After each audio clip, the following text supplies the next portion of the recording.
செலியனும் சிந்துவும் வந்துகிட்டு இருக்காங்க. சிவா கேக்குறாரு, என்ன சிந்து செலியனை கூட்டிட்டு வந்திருக்க?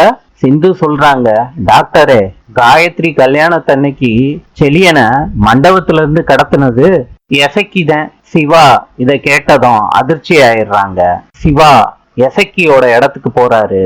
அவங்க ஃப்ரெண்ட்ஸையும் எசக்கியையும் அடிக்கிறாங்க.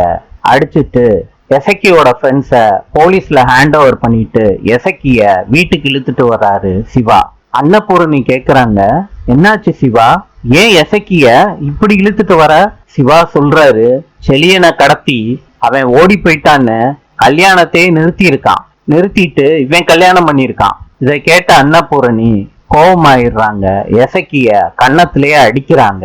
காயத்ரி கிட்ட சொல்றாங்க, அந்த துரோகி கட்டின தாலிய அவன் மூஞ்சிலேயே விட்டேறி. காயத்ரி அன்னபூரணி சொன்ன மாதிரி கோவத்தோட எசக்கி கட்டின தாலிய அவன் மேலேயே விட்டேறிறாங்க. நாளை சந்திப்போம்.